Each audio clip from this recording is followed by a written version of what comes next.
tonight. Hi everyone, it's Zara back with another chapter from the book Ask and It Is Given. And today, the process that we are going to look at is called the Book of Positive Aspects, and it is process number 8. So let's start like we always do by taking a look at when Abraham recommends that we do this process. So Abraham says, when positive emotion floods through you in response to a positive thought you are focusing upon, and you wish to ride the positive good feeling wave longer, when you are aware that a subject that requires your consistent attention does not feel good, and you want to improve your vibration on that topic, when most subjects that you focus upon feel good to you, but there are a few uncomfortable holdouts that you want to mold into a better feeling place. So, this book of positive aspects will be of most value to you when you are between number 1, right up at the top at a level of joy, empowerment, freedom, love, and appreciation, or all the way down to number 10, which is frustration, irritation, and impatience. You know, I'll tell you something. If you are not at the right set point, you will actually not be able to do the process and receive positive results from it. That's what I've discovered in my own experience. Every time I have done a process that I was not ready for, it just didn't move energy for me at all. I didn't get anything out of it. And so there's no harm, I think, in trying to do all the processes, because by doing them, you will actually find out where you are on the emotional scale, because you'll get feedback right away. First thing is, I remember the very first time that I did this process, the Book of Positive Aspects, that I could not get past 1 or 2 pages of it. And it wasn't calling me. And the reason it wasn't calling me was not because there was something wrong with the process. It was solely and only because I wasn't ready for it. I was not at the right emotional set point in order to make the best use of this process. So that was the reason. Now, it takes practice. Especially, we don't think about it, but we have been trained. People like myself, I don't know about you, but me certainly, we got trained out of giving attention to our emotional guidance system. So for a lot of us, it's really difficult to know where we are on the emotional scale, especially an emotional scale that is calibrated the way Abraham has calibrated the emotional scale, with so many different levels. So I made my life easier by saying I'm just gonna go with 10 being the best mark and 0 being 0, nothing, because that's a way of doing things that I was used to doing at school, and then I was used to doing it as a teacher, and it's a scale that's used in so many surveys and questionnaires, right? So I just find it easier, and then I can benchmark what joy feels like and what being low on the emotional scale feels like. So that if I'm not feeling that way, I know that I'm not feeling that way, right? So don't call it depression if it really is not depression. Maybe you're just sad. Maybe it's not as bad as being depressed, right? Okay, because when you call it depression, then you're going further downhill, because now you are using the word depression and therefore activating it. All right, Back to the process. So this process is to be done when we are fairly high on the emotional scale. And really what Abraham is saying, set aside 20 minutes to do this work. What is the work? It's kind of fun actually. Get yourself a notebook that you feel good about when you hold it in your hands. Because this process is all about feeling good. Everything that we're doing in this process is because we want to feel good. So get a book, a notebook that feels really good. And the way to do it, the way I like to do it is I like to go into a store and then I like to hold that notebook in my hand. And when I hold it in my hand, I kind of get a vibration from it. I open it and I look at the paper inside.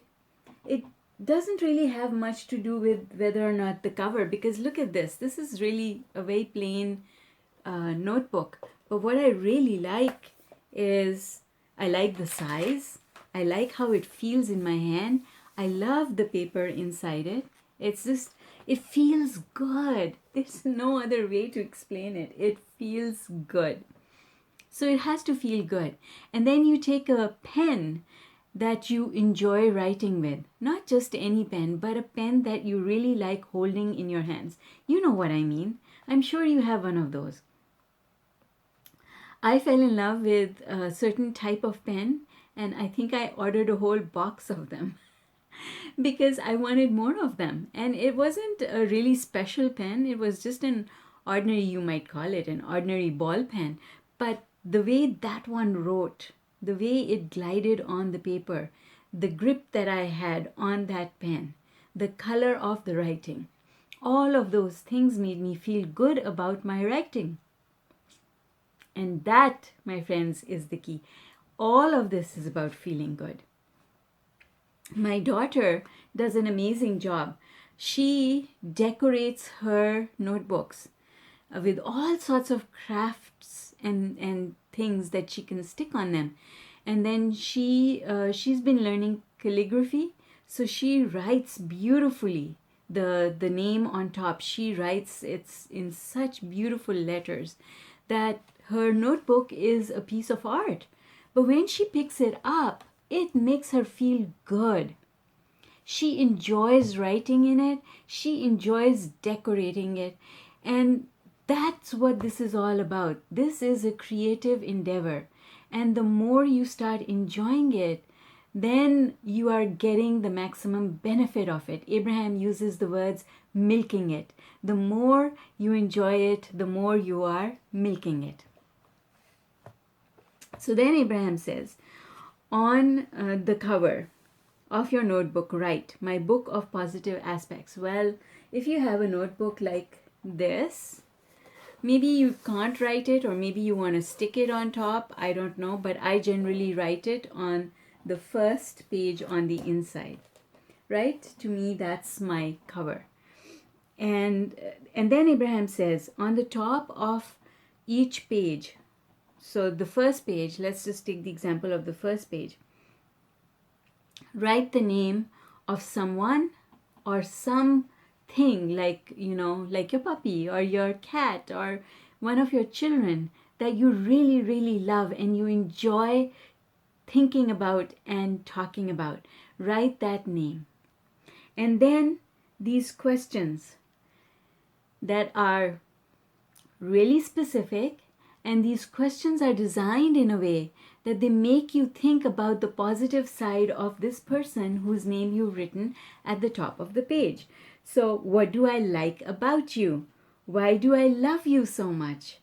What are your positive aspects? What are positive aspects of someone? Those are all the things you appreciate about them. And then Abraham says, if you're done writing, so write about this person for as long as you can. And if you're done writing and you still have some time left in your 20 minutes that you set aside, then start another page and then another page. But only write as much. Don't force yourself to keep writing. That's the point. Just write as much as you feel good writing, and then move on to the next person and the next person and the next person. Can you imagine how powerful it is to stay in a positive place for 20 minutes? I mean, think about it. Abraham has told us that 16 or 17 seconds of a positive focus is enough to start positive momentum going in our lives. Can you just imagine what you're creating if you can stay in a positive place for 20 minutes? Oh my God. Seriously. And that's what this whole process is about. And that is why Abraham recommends doing this process when you're already feeling good. Because remember one thing, thoughts are like dominoes. They're all linked together, right? You can't think a thought that's extremely far away from the thought that you're just thinking right now. So they're connected. And as you calibrate and you think a slightly better thought, and then a slightly better thought after that, and a slightly better thought after that, you are slowly going up the emotional scale.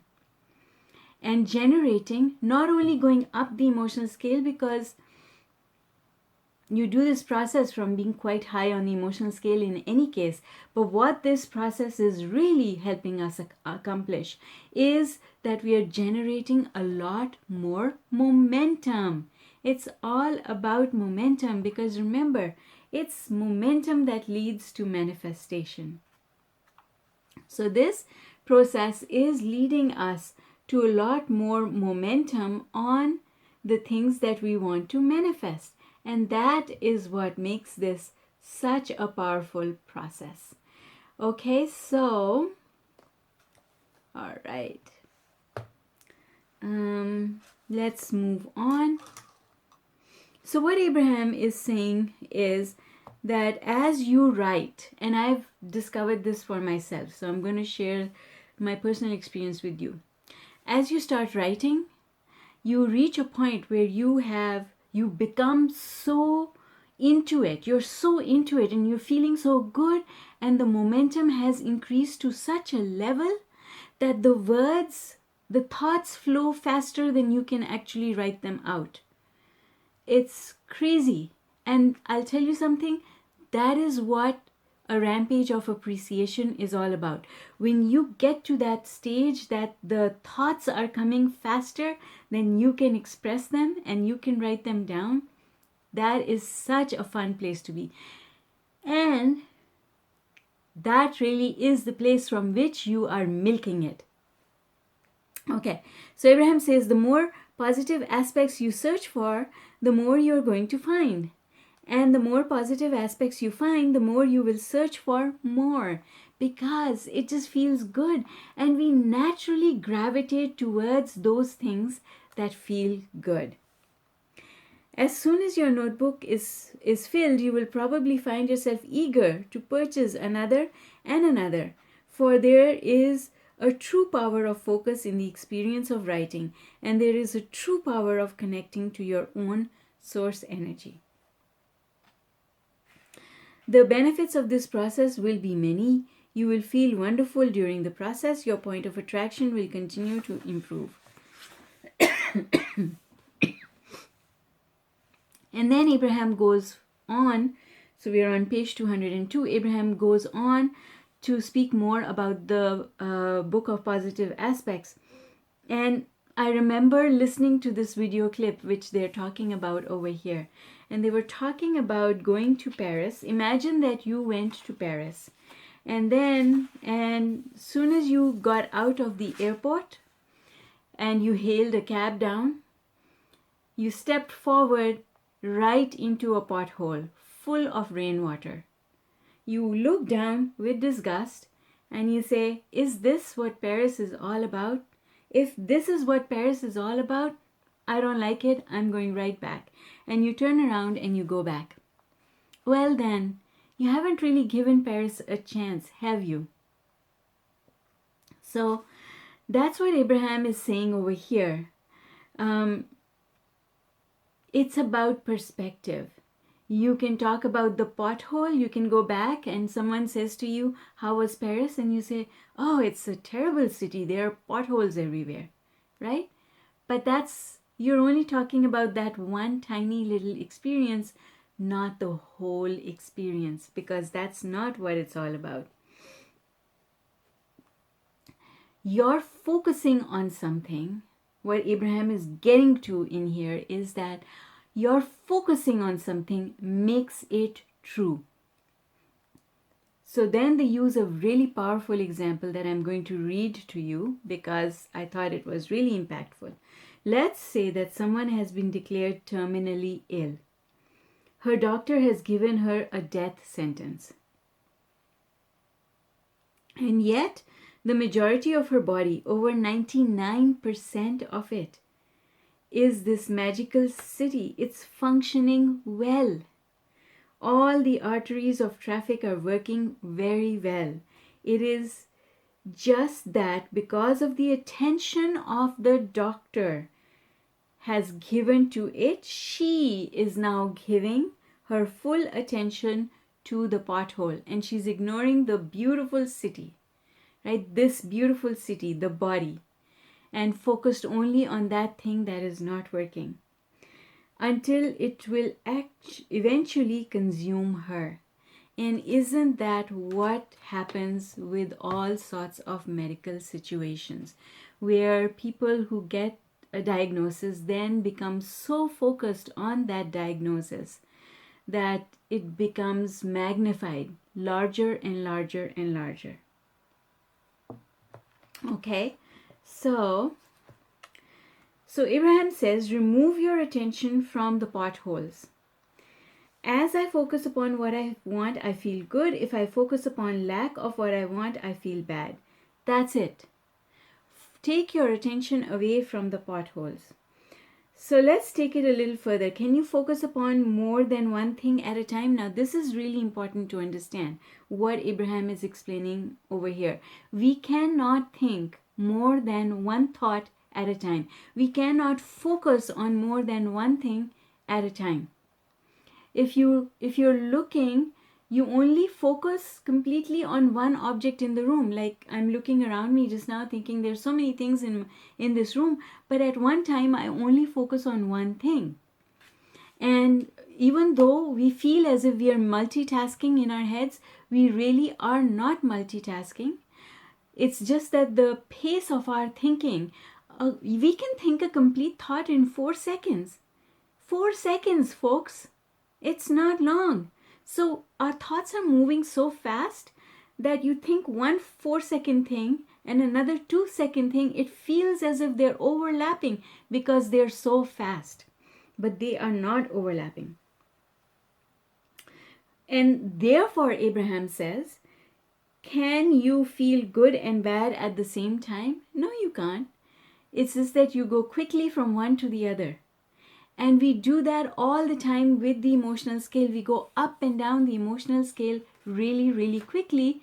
And that's why it's difficult to keep track of where you are. I've had people come to me and say, Zara, why did this bad thing happen to me when I was over here, right up here on the emotional scale? I was happy, Zara. I woke up and I was happy. And then I was in an accident. How can that happen? Because you tell us and Abraham tells us that if we are happy, nothing bad can happen. Well, sweetheart, love you very much, but we go up and down the emotional scale so quickly. Do you really know that you were over here? Because it defies law. Something bad cannot happen to you. That window has to be open, even if it was as small as listening. You were really, really happy in the morning, but then you heard something on the news.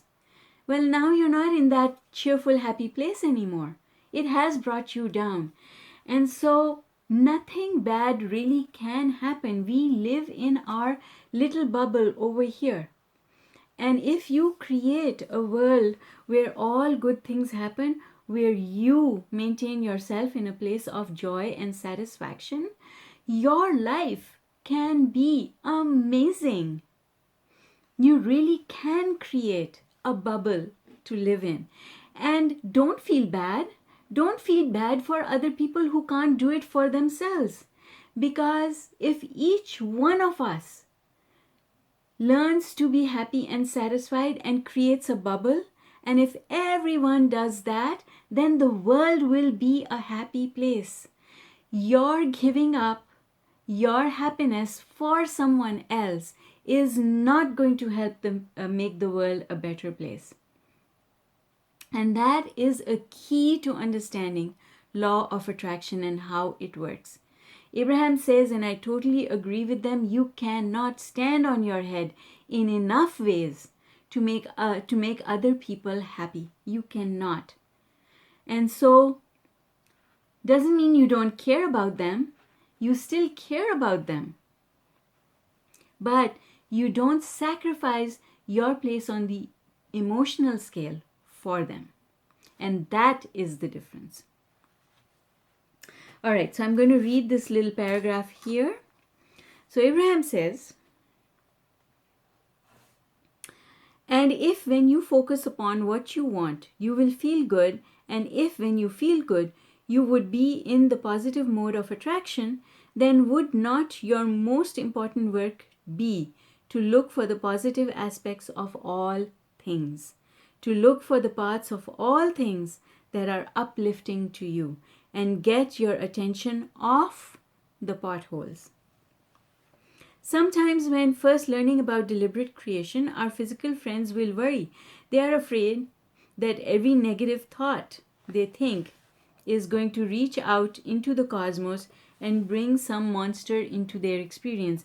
And then Abraham says that is not true, because it's about the balance of your thought. And I want to use a different analogy to tell you what they mean. Basically, they're talking about a weighing scale. So where do you put more weight? That when you put more weight, the weighing scale tilts on that side. And in this analogy, when the weighing scale tilts, that's equivalent to getting a manifestation. So the balance of your thoughts, which one is heavier? The positive, the amount of time you spend being positive, or the amount of time you're spending being negative? Be careful, because if you're on autopilot for most of your day, you don't know. You only remember the 5 minutes when you were really happy. But what about the half an hour when you were driving, when your thoughts were somewhere that you don't even know where they were? That's how the balance of thought is created. And that is why it is so important to be mindful. That's what mindfulness is all about. Be mindful. Know where you are. Know where you are.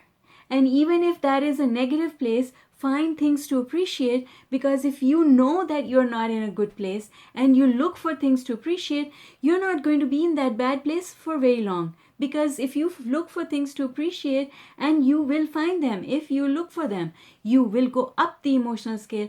And from that higher place on the emotional scale, life is really good. And everything is easy and all good things happen. So Abraham says, we want to encourage you to give more of your attention to what makes you feel good. Not something so radical that you must control every thought. No, that's not what it's about. But it is about being conscious enough that when a negative thought comes, or you want to say something, and before you say it, you realize, ooh, maybe I shouldn't be saying this, then you start shifting your thoughts.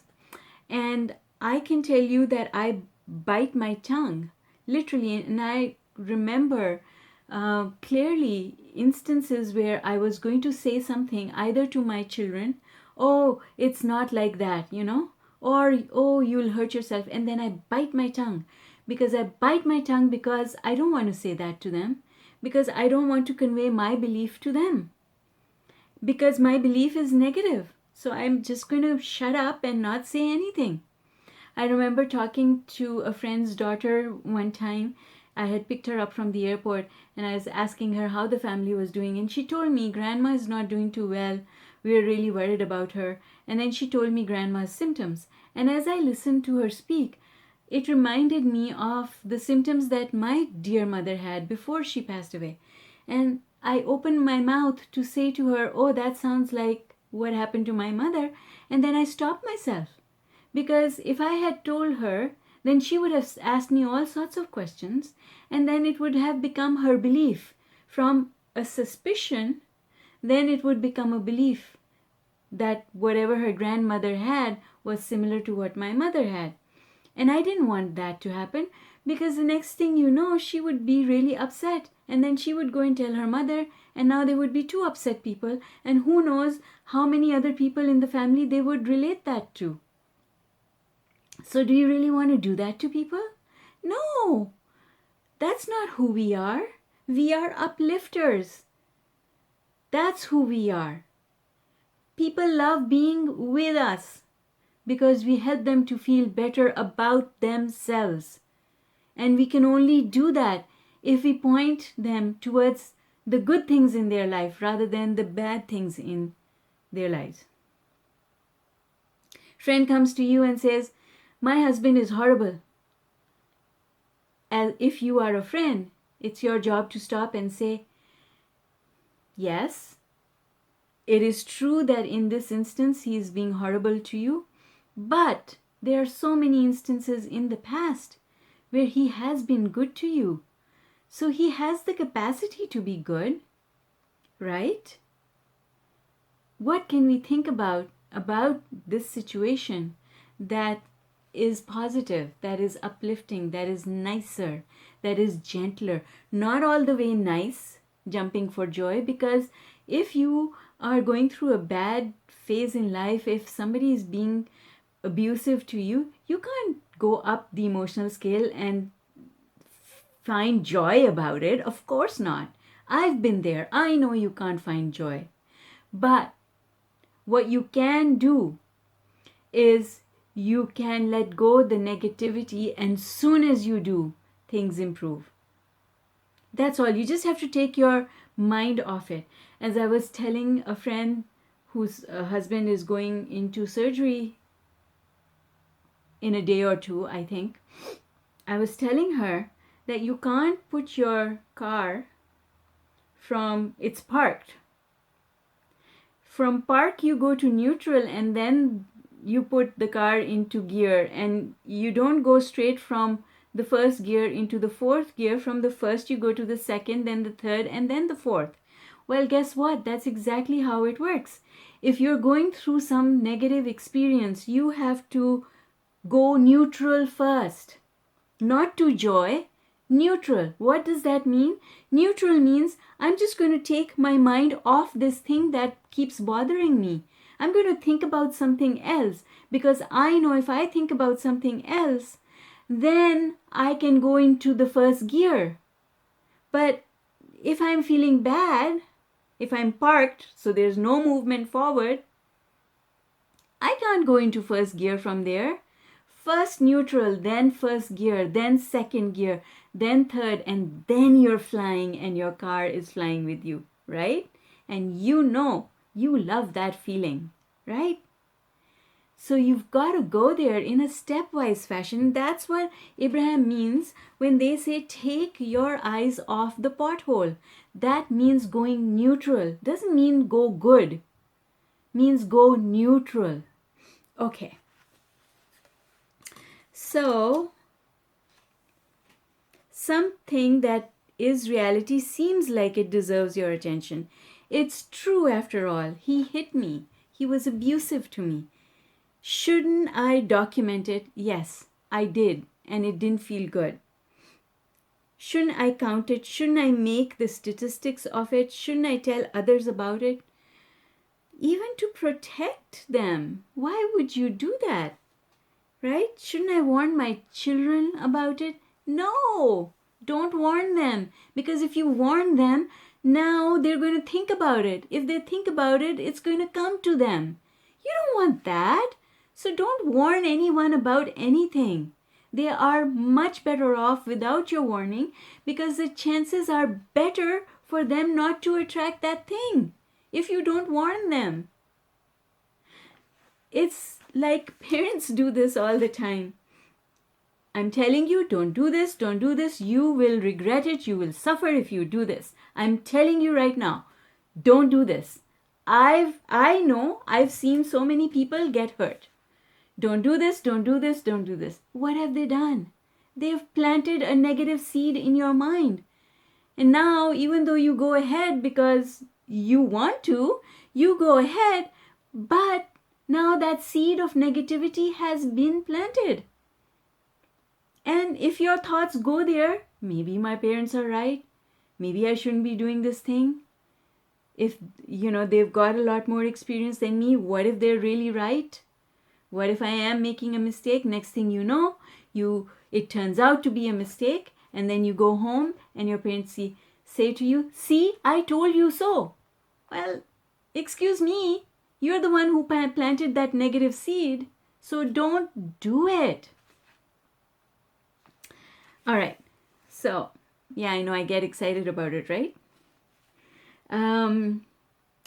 We love saying to you, you are creators and you can create anything that you want, but there's a better way of saying it. You can and will create anything that you are giving your attention to. Do not give your attention to things that you do not wish to create. It is as simple as that. And then Abraham goes into giving this example of Esther and Jerry not liking the hotel where they had their workshop. And the thing that I love Abraham always says is, you take yourself wherever you go. And like I've coached people and tried to explain to them, you want to run away from this relationship, and I did that. I ran away from an abusive relationship, literally ran away from home. And I can tell you, you take yourself wherever you go. So if you haven't cleaned up that negativity that attracted that abuse, and you take yourself with that negativity, you take yourself away from that physical environment, but you have not taken yourself away from the vibrational environment. And it's the vibrational environment that brings you whatever it is that comes to you. So Abraham says, but it is our expectation that wherever you go, you will take yourself with you, for you take your vibrational habits and patterns with you wherever you go. And this is something that a lot of people have a lot of difficulty with, because they think out of mind is out of sight. Out of sight is out of mind.